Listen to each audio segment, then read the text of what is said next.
నమస్తే, welcome to morning edition. Headlines చూద్దాం. నేడు సోనియా గాంధీతో రేవంత్ భట్టి భేటీ, రాష్ట్ర అవతరణ వేడుకలకు హాజరు కావాలంటూ ఆహ్వానం.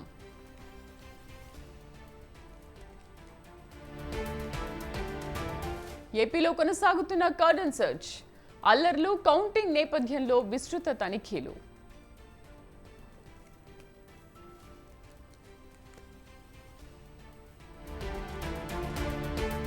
పిన్నెల్లి బెయిల్ పిటిషన్పై నేడు హైకోర్టు తీర్పు, సాక్ష్యాలను తారుమారు చేశారన్న లాయర్లు.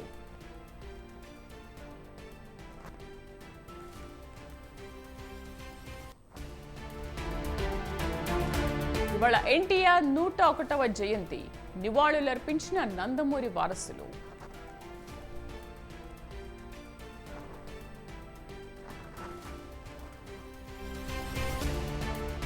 కవిత బెయిల్ పిటిషన్పై విచారణ వాయిదా, ఇవాళ సిబిఐ ఈడీ వాదనలు వింటామన్న ఢిల్లీ హైకోర్టు.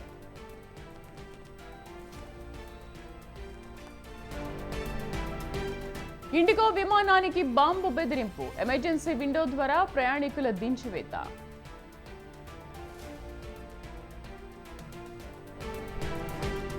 తెలుగు రాష్ట్రాల్లో మళ్లీ పెరిగిన ఎండల తీవ్రత, సాధారణం కంటే అత్యధిక ఉష్ణోగ్రతలు నమోదు.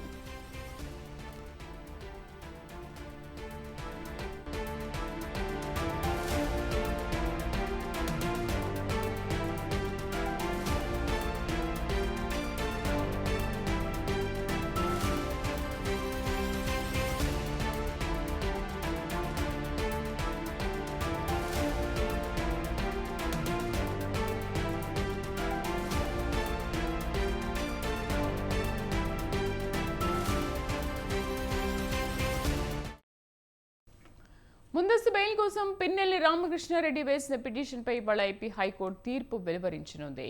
ఈవీఎం ధ్వంసం చేసిన ఘటనలో తనపై నమోదైన కేసులో ముందస్తు బెయిల్ ఇవ్వాలంటూ పిన్నెల్లి రామకృష్ణారెడ్డి పిటిషన్ దాఖలు చేశారు. దీనిపై విచారించిన ఏపీ హైకోర్టు ఇరుపక్షాల వాదనలు వింది. అనంతరం తీర్పు ఇవాల్టికి రిజర్వ్ చేసింది.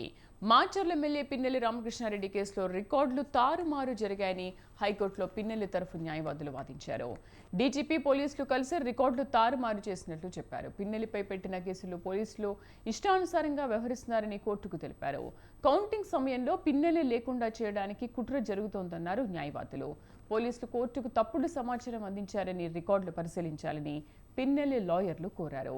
దీంతో కోర్టు రికార్డులను పరిశీలించింది. పిన్నెల్లిపై అదనంగా మోపిన 3 కేసులు మే 23న నమోదు చేసి మే 24నే స్థానిక మెజిస్ట్రేట్కు తెలియపరిచినట్టుగా రికార్డుల్లో ఉందని కోర్టు దృష్టికి తెచ్చారు. ఇదొక తప్పుడు సంప్రదాయమని తెలిపారు. పిన్నెల్లిపై నమోదైన కేసులపై హైకోర్టులో టీడీపీ లీగల్ సెల్ న్యాయవాది పోసాని ఇంప్లీట్ పిటిషన్ దాఖలు చేశారు. ఈవీఎం ధ్వంసం కేసులో పిన్నెల్లికి కోర్టు బెయిల్ ఇవ్వడంతో పాటు జూన్ 5 వరకు ఎలాంటి చర్యలు తీసుకోవద్దని ఆదేశాలు ఇచ్చింది. తదుపరి విచారణను 6వ తేదీకి వాయిదా వేసింది. తర్వాత పిన్నెల్లిపై మరో 3 కేసులు నమోదయ్యాయి. మొత్తం 4 కేసులు ఉన్నాయి. ఒక దాంట్లో ముందస్తు బెయిల్ వచ్చింది. మిగిలిన 3 కేసులపై ఇవాళ విచారణ జరిగింది. మే 13న అల్లర్లకు కేసులకు సంబంధించి పిన్నెల్లిపై తాజాగా 3 కేసులు నమోదయ్యాయి. పాల్వాయి గేట్ వద్ద బూత్ నెంబర్ 202లో టీడీపీ ఏజెంట్పై గొడ్డలితో దాడి, కారంపూడిలో సీఏపై దాడి, పాల్వాయి గేట్ బూత్ నెంబర్ 202 వద్ద నాగ శిరోమణి అనే మహిళపై దాడి జరిగింది. ఈ 3 ఘటనలకు సంబంధించి పిన్నెల్లిపై 3 కేసులు నమోదయ్యాయి.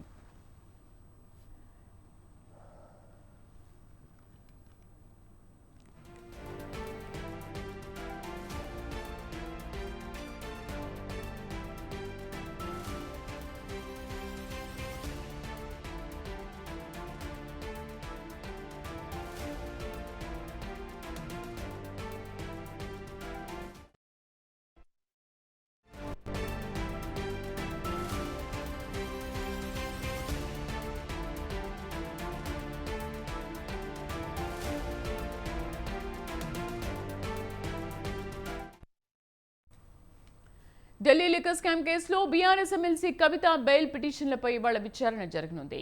కవిత బెయిల్ పిటిషన్లపై నిన్న వాదనలు జరిగాయి. కవిత తరఫున సీనియర్ లాయర్ విక్రమ్ చౌదరి వాదనలు వినిపించారు. కవిత అరెస్టులో దర్యాప్తు సంస్థలు చట్టాన్ని ఉల్లంఘించారని వాదనలు వినిపించారు. ఇవాళ కౌంటర్ వాదనలు వినిపిస్తామని ఈడీ అధికారులు చెప్పారు. దీంతో విచారణను నేటికి వాయిదా పడింది. అలాగే సిబిఐ కూడా ఈ రోజు వాదనలు వినిపించే అవకాశం ఉంది.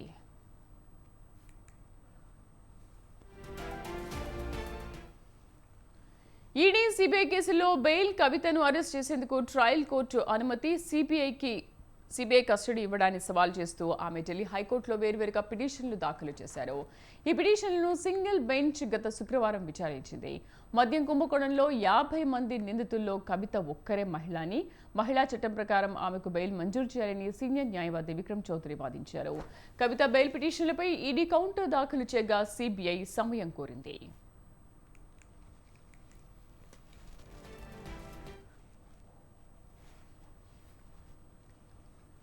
మద్యం కేసులో కవితను మార్చి 15 హైదరాబాద్లోని ఆమె నివాసంలో ఈడీ అరెస్ట్ చేసింది. 16వ తేదీన రౌస్ అవెన్యూ కోర్టులో ఆమెను హాజరుపరిచింది. తిహార్ జైల్లో జ్యుడిషియల్ కస్టడీలో ఉన్న కవితను ఏప్రిల్ 11న సిబిఐ అరెస్ట్ చేసింది. మరోవైపు కుమారుడికి పరీక్షల నేపథ్యంలో మధ్యంతర బెయిల్, రెగ్యులర్ బెయిల్ పిటిషన్లను రౌస్ అవెన్యూ కోర్టు తిరస్కరించింది. మార్చి 26న ట్రయల్ కోర్టు జ్యుడిషియల్ కస్టడీ విధించగా తిహార్ జైల్లో ట్రయల్ ఖైదీగా కవిత దాదాపు 2 నెలల పాటు ఉన్నారు.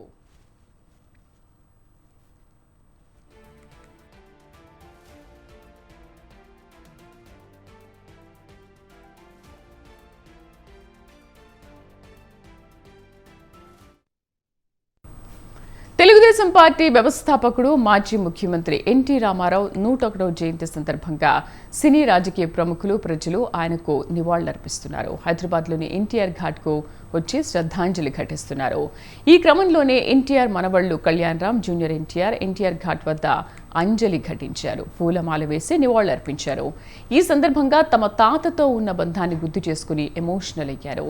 అనంతరం నందమూరి బాలకృష్ణ, పురంధేశ్వరి దంపతులు కూడా ఎన్టీఆర్ ఘాట్ వద్ద నివాళులర్పించారు.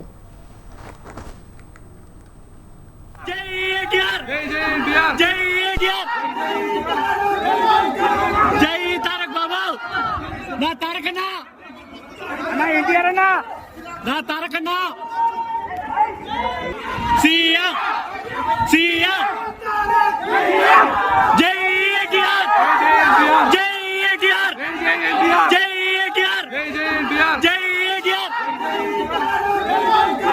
జై తారక్ బాబు నా తారకన్న నా ఎన్టీఆర్ అన్న నా తారకన్న సీఎం సీఎం ఎన్టీఆర్ ఓ శక్తి అన్నారు నందమూరి బాలకృష్ణ. పార్టీ పెట్టిన 9 నెలల్లోనే అధికారంలోకి వచ్చారని గుర్తు చేశారు. నందమూరి తారక రామారావు 101వ జయంతి సందర్భంగా ఆయనకు ఘనంగా నివాళులర్పించారు బాలకృష్ణ.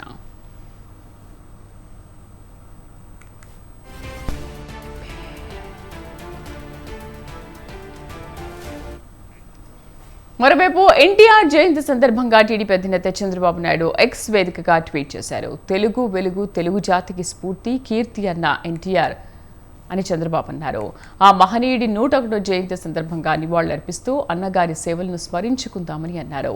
సమాజమే దేవాలయం, ప్రజలే దేవుళ్లు అని త్రికరణ శుద్ధిగా నమ్మిన ఎన్టీఆర్ తెలుగుదేశం పార్టీ స్థాపనతో దేశంలోనే మొదటిసారిగా సంక్షేమ పాలనకు శ్రీకారం చుట్టారని తెలిపారు. తెలుగు జాతి వైభవం కోసం తన జీవితాన్ని అంకితం చేసిన అన్న ఎన్టీఆర్ ఆశయ సాధన కోసం ఆయన జయంతి సందర్భంగా ప్రతి అడుగు ప్రజల కోసం అనే సంకల్పం తీసుకుందామని చంద్రబాబు ట్వీట్ చేశారు.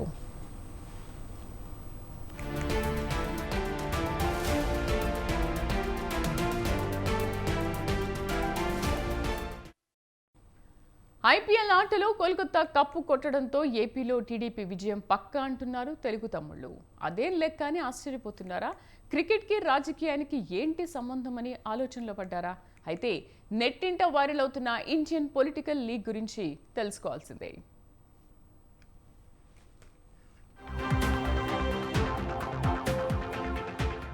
ఓవైపు దేశ రాజకీయాలు, మరోవైపు ఐపీఎల్ పోరు సాగిన వేళ ఫైనల్ పోరులో సన్ రైజర్స్ పై సునాయాసంగా గెలిచి కప్పు తన్నుకుపోయింది కోల్కతా నైట్ రైడర్స్. ఐపీఎల్ సమరం ముగిసింది. దీంతో జనాలంతా హోరాహోరీగా సాగిన పొలిటికల్ గేమ్ విజేతలెవరన్న దానిపై అంచనాలు వేస్తున్నారు. ఇలాంటి సమయంలో క్రికెట్కు రాజకీయాలకు ముడిపెడుతూ ఆసక్తికర చర్చకు తెరలేపారు నెటిజన్లు. 10 ఏళ్ల నాటి ఐపీఎల్ ఫలితాలను గుర్తు చేస్తున్నారు. అదే సమయంలో టీడీపీ సాధించిన విజయం గురించి ప్రస్తావిస్తున్నారు. దీంతో సోషల్ మీడియా వేదికగా ఐపీఎల్ పొలిటికల్ గేమ్పై ఆసక్తికర చర్చ సాగుతోంది.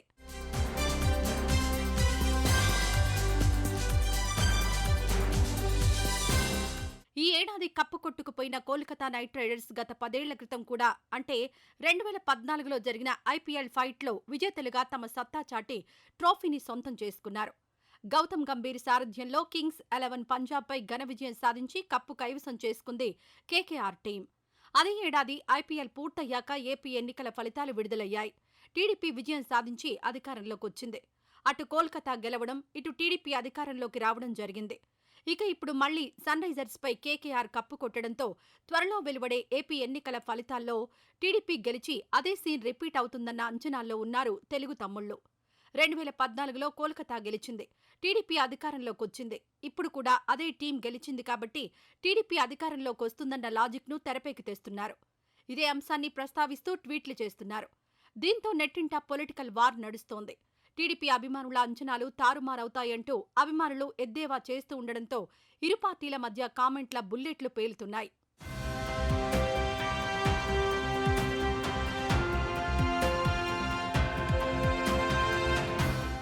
ఇక ఒక్క ఏపీ ఎన్నికలే కాదు, దేశవ్యాప్తంగా జరుగుతున్న సార్వత్రిక ఎన్నికలను కూడా ఐపీఎల్తో లింక్ పెడుతున్నారు. 2014లో కోల్కతా నైట్ రైడర్స్ ఫైనల్లో గెలిచి ట్రోఫీని అందుకుందని, 2014 ఎన్నికల్లో బీజేపీ కేంద్రంలో అధికారంలోకి వచ్చిందని గుర్తు చేస్తున్నారు. 2024లో కూడా ఐపీఎల్ ఫైనల్లో కోల్కతా గెలిచి కప్ దక్కించుకుంది కాబట్టి 2024 ఎన్నికల్లో బీజేపీ మరోసారి అధికారంలోకి రావడం ఖాయమన్న ధీమాను వ్యక్తం చేస్తున్నారు. మొత్తానికి ఇలా ఐపీఎల్ విక్టరీకి పొలిటికల్ గేమ్కి లింక్ ఉందంటూ అంచనాలు వేస్తున్నారు. ఇదిలా ఉంటే మరోవైపు క్రికెట్కు రాజకీయాలకు ఏంటి సంబంధమని నిలదీస్తున్నారు మరికొందరు నెటిజన్లు. క్రికెట్లో బాగా ఆడిన జట్టు విజయాన్ని సాధిస్తుందని, రాజకీయాల్లో ప్రజల మనసు గెలుచుకున్న వారే విజేతలవుతారని వివరిస్తున్నారు. కొన్ని సందర్భాల్లో మాత్రమే పైన చెప్పిన లాజిక్లు నిజమవుతాయని, ప్రతిసారి అలా జరిగే అవకాశమే ఉండదని విమర్శిస్తున్నారు.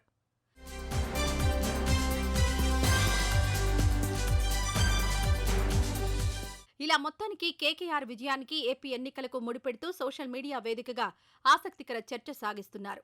మరి తెలుగు తమ్ముళ్లు, చంద్రబాబు అభిమానులు ఆశిస్తున్నట్టు అదే జరుగుతుందా, లేదంటే అందుకు భిన్నంగా ఫలితాలొస్తాయా అన్నది తెలియాలంటే మాత్రం జూన్ 4న వెలువడే ఫలితాల వరకు వేచి చూడాల్సిందే.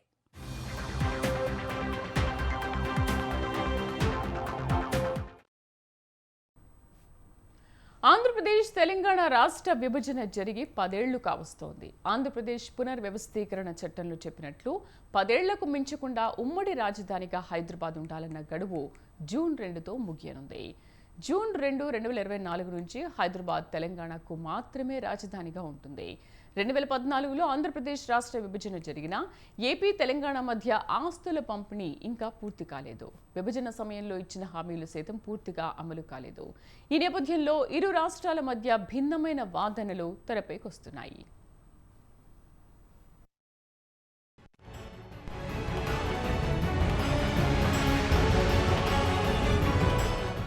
తెలుగు రాష్ట్రాల మధ్య పెండింగ్లో ఉన్న సమస్యల పరిష్కారానికి తెలంగాణ ముఖ్యమంత్రి రేవంత్ రెడ్డి ప్రాధాన్యం ఇవ్వడంతో హైదరాబాద్ను ఉమ్మడి రాజధానిగా కొనసాగించాలని ఏపీకి చెందిన కొందరు నేతలు కేంద్రంపై ఒత్తిడి పెంచారు. ఏపీకి ఇంతవరకు రాజధానిని ఏర్పాటు చేసుకోనందున మరో 10 ఏళ్ల పాటు హైదరాబాద్ను ఉమ్మడి రాజధానిగా పొడిగించాలని కోరారు భారత్ నేషనల్ పార్టీ వ్యవస్థాపకుడు వివి లక్ష్మీనారాయణ. భారత రాష్ట్రపతి ప్రత్యేకమైన ఆర్డినెన్స్ జారీ చేయాలని కోరారు. రాష్ట్రపతిని ఒప్పించాలని ఏపీలోని ఇతర పార్టీలను లక్ష్మీనారాయణ కోరారు. 2034 వరకు ఉమ్మడి రాజధానిగా హైదరాబాద్ను ఉంచాలని ఏపీ కాంగ్రెస్ ఉపాధ్యక్షుడు కొరడుకొండ శివాజీ కూడా ఇటీవల డిమాండ్ చేశారు.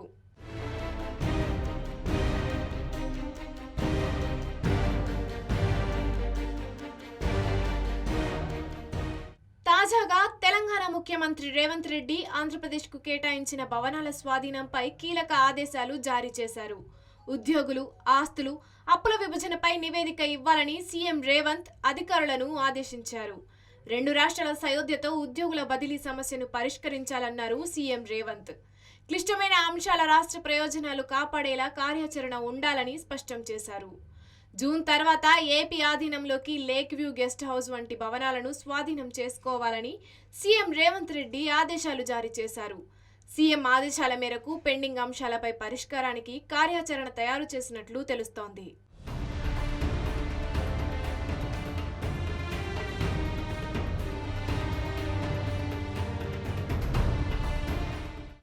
తెలుగు రాష్ట్రాల మధ్య ఉన్న ఉమ్మడి ఒప్పందం ముగింపు దశకు చేరుకున్నప్పటికీ విభజన చట్టంలోని షెడ్యూల్ 9, 10లోని సంస్థలు film development, state finance corporation, mineral development corporation, NTPC, RTC, Singareni ఆస్తుల పంపకానికి సంబంధించిన అంశాలు కొలిక్కి రాలేదు. విభజన చట్టం నోడల్ ఏజెన్సీగా ఉన్న కేంద్ర హోం మంత్రిత్వ శాఖ ఏపీ, తెలంగాణ రాష్ట్రాల అధికారులతో చర్చించినప్పటికీ పూర్తి స్థాయిలో సమస్యలు పరిష్కారం కాలేదు. అయితే ఢిల్లీలో ఉన్న ఏపీ భవన్ భూమి పంపకంపై 2 రాష్ట్రాలు అంగీకారం తెలిపాయి.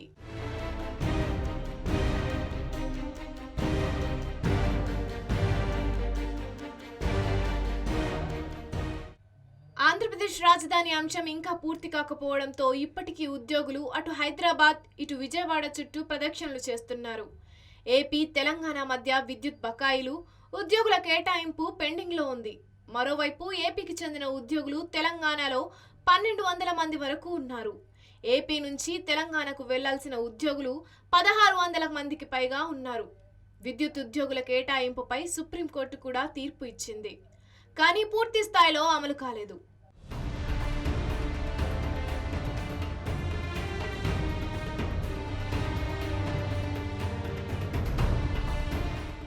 అసెంబ్లీ ఎన్నికల ఫలితాలు జూన్ 4న రానున్నాయి. ఆ తర్వాత కొత్త ప్రభుత్వం ఏర్పాటు కానుంది. అయితే ఎన్నికల ఫలితాలకు ముందే జూన్ 2న 2 రాష్ట్రాలకు మధ్య ఉన్న ఉమ్మడి ఒప్పందం ముగుస్తోంది. ఈ నేపథ్యంలో ఏపీకి చెందిన పలువురు నేతల నుంచి ఉమ్మడి రాజధానిగా హైదరాబాద్ను మరింత కాలం పెంచాలన్న డిమాండ్ వినిపిస్తుండటంతో కేంద్ర నిర్ణయం ఎలా ఉండనుంది అనేది ఆసక్తికరంగా మారింది.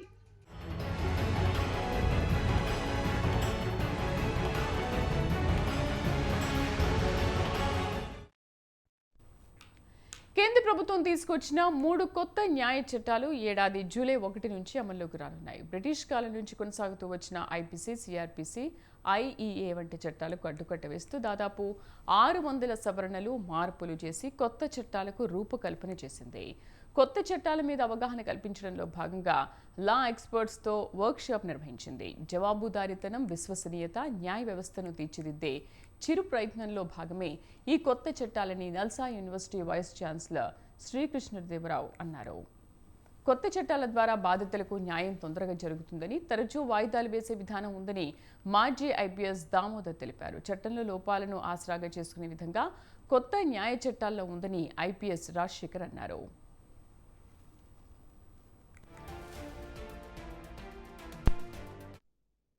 Even territoriality, extraterritoriality, first time is added.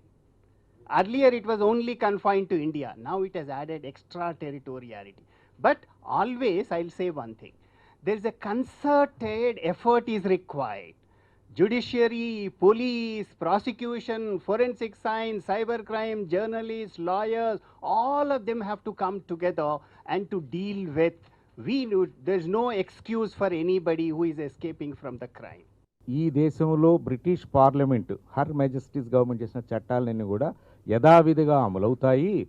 తర్వాత వచ్చేటువంటి రిపబ్లిక్లో ఉండేటువంటి ప్రభుత్వాలు వాటిని మార్చుకోవడము, కొత్తవి తెచ్చుకునేంత వరకు ఇవి చెల్లుబాటు అవుతాయి అని అన్నారు. అందుకనే ఈరోజు కూడా పోలీసు వ్యవస్థ, పోలీస్ స్ట్రక్చర్ కలోనియల్ రీతిలో ఉండడానికి కారణం ఏంటంటే ఇండియన్ పోలీస్ యాక్ట్ 1861 ఇంకా అమల్లో ఉంది. We operate, we are recruited, trained and we operate within the framework of that colonial law, Indian Police Act 1861. ఈ క్రిమినల్ చట్టాలు కూడా మాకు ఇచ్చినటువంటి టూల్స్ ఈ 3 క్రిమినల్ చట్టాలు. మేము కానీ, ప్రాసిక్యూటర్స్ కానీ, జడ్జెస్ కానీ వీటినే వాడాలి. వీటిని మార్పు తేవాల్సిన అవసరం ఉంది. కలోనియల్ పీరియడ్లో ఏర్పాటు చేసినటువంటి 100-150 సంవత్సరాల క్రితం ఏర్పాటు చేసినటువంటి చట్టాలని మార్పు తేవాలి. ఒక ప్రయత్నం అయితే చేయాలి. అది ఎంత సంపూర్ణమైనా కాకపోయినా చిరు ప్రయత్నం అయితే చేయాలనే సదుద్దేశంతో ఈ చట్టాలని తీసుకొచ్చారు. ఎండలతో అల్లాడిపోతున్న ప్రజలకు భారత వాతావరణ శాఖ చల్లటి కబురు అందించింది. రాబోయే 5 రోజుల్లో నైరుతి రుతుపవనాలు కేరళను తాకేందుకు పరిస్థితులు అనుకూలంగా ఉన్నాయని తెలిపింది. నైరుతి రుతుపవనాలు వేగంగా విస్తరిస్తున్నాయి. ఈ నెల 31 నాటికల్లా ఇవి కేరళను తాకనున్నాయని భారత వాతావరణ విభాగం తెలిపింది. 1-2 రోజులు ఇటు అటుగా నైరుతి రుతుపవనాలు కేరళ తీరాన్ని తాకనున్నట్లు ప్రకటించింది. నిర్ణీత సమయానికి 3 రోజుల ముందుగా అంటే ఈ నెల 19న అండమాన్ సముద్రంలోకి రుతుపవనాలు ప్రవేశించాయి. ఇవి చురుగ్గా కదులుతుండగా సోమవారం నాటికి బంగాళాఖాతం, శ్రీలంకలోని పలు ప్రాంతాలకు విస్తరించాయి. అలాగే దక్షిణ అరేబియా సముద్రంలోని కొన్ని ప్రాంతాలు, మాల్దీవులు, కొమెరిన్ ప్రాంతాల్లోకి విస్తరించే అవకాశాలు మెరుగుపడ్డాయి.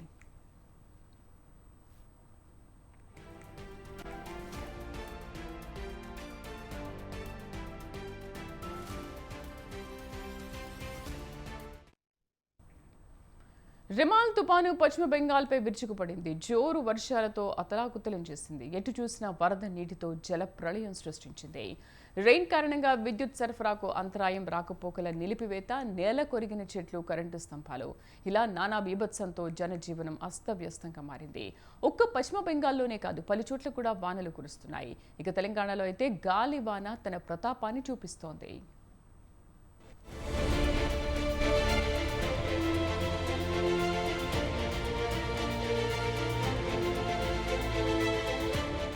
బంగాళాఖాతంలో ఏర్పడిన రెమాల్ ఆదివారం ఉదయం తీవ్ర తుఫానుగా బలపడింది. ఇది ఉత్తర దిశగా పయనించి ఆదివారం అర్ధరాత్రి దాటాక బంగ్లాదేశ్, పశ్చిమ బెంగాల్ సరిహద్దులో తీరం దాటింది. తీరం దాటే సమయంలో గంటకు 140 కిలోమీటర్ల వరకు పెనుగాలులు బీభత్సం సృష్టించాయి. తుఫాన్ దాటికి పశ్చిమ బెంగాల్తో పాటు బంగ్లాదేశ్ అతలాకుతలమవుతున్నాయి. గంటకు 130 నుంచి 140 కిలోమీటర్ల వేగంతో తీరం వెంబడి గాలులు వీస్తున్నాయి. దీంతో సముద్రం అల్లకల్లోలంగా మారింది. ఇప్పటికే తీర ప్రాంతాల నుంచి దాదాపుగా 1,20,000 మందిని సురక్షిత ప్రాంతాలకు తరలించారు. ఉత్తర, దక్షిణ పరిసరాల జిల్లాలకు నష్టం అత్యధికంగా ఉండవచ్చని అంచనా. ఇక సహాయక చర్యల కోసం 16 బెటాలియన్ల రాష్ట్ర, జాతీయ విపత్తు నిర్వహణ దళాలను అధికారులు సిద్ధం చేశారు. మరోపక్క తుఫాను ప్రభావంతో ఇప్పటికే eastern railway, south eastern railway పరిధిలో కొన్ని రైళ్లను రద్దు చేశారు. అలాగే కోల్కతా విమానాశ్రయంలో 21 గంటల వరకు మొత్తం 394 విమాన సర్వీసుల్ని రద్దు చేశారు.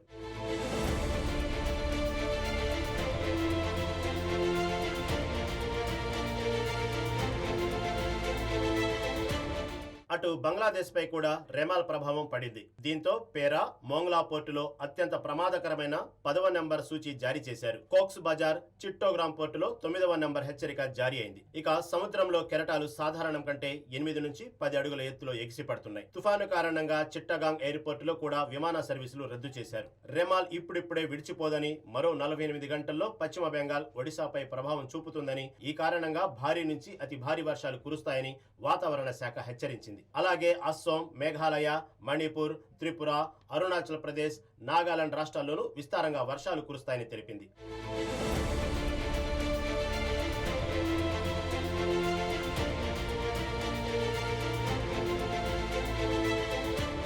మరోపక్క తుఫాను సన్నద్ధతపై ఉన్నతాధికారులతో ప్రధాని మోదీ సమీక్ష నిర్వహించారు. ప్రాణ నష్టం జరగకుండా ముందు జాగ్రత్తల చర్యలు తీసుకోవాలని అధికారులకు ఆదేశాలు జారీ చేశారు. ప్రధాని సమీక్షకు విపత్తుల నిర్వహణ శాఖ అధికారులతో పాటు ఎన్డీఆర్ఎఫ్, నేవీ అధికారులు కూడా హాజరయ్యారు. బెంగాల్ ప్రభుత్వానికి కేంద్రం అన్ని విధాల అండగా ఉంటుందని భరోసా ఇచ్చారు. ఇక రెమాల్ విరుచుకుపడటంతో అధికారులు అప్రమత్తమయ్యారు. పశ్చిమ బెంగాల్ గవర్నర్ సివి ఆనంద బోస్ కూడా పరిస్థితిని పర్యవేక్షిస్తున్నారు.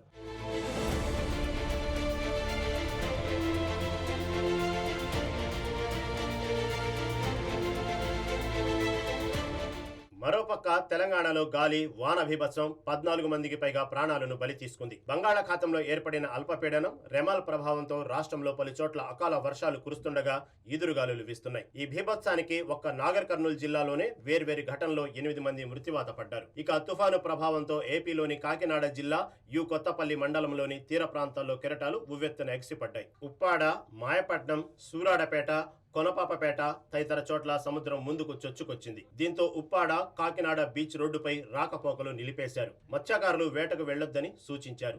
రెమాల్ ప్రభావంతో రాష్ట్రంలో పలు చోట్ల ఉష్ణోగ్రతలు 6 నుంచి 9 డిగ్రీలు పెరగటంతో ఉక్కపోతతో జనం అల్లాడుతున్నారు. రానున్న రోజుల్లో గరిష్ట ఉష్ణోగ్రతలు 2 నుంచి 4 డిగ్రీలు పెరిగే అవకాశం ఉందని అమరావతి వాతావరణ కేంద్రం పేర్కొంది. పలు ప్రాంతాల్లో తేలికపాటి నుంచి ఓ మోస్తారు వర్షాలు కురుస్తాయని తెలిపింది. 72 మండలాల్లో తీవ్ర వడగాలులు, 200 మండలాల్లో వడగాలులు వీచే అవకాశం ఉందని వాతావరణ శాఖ అలర్ట్ చేసింది.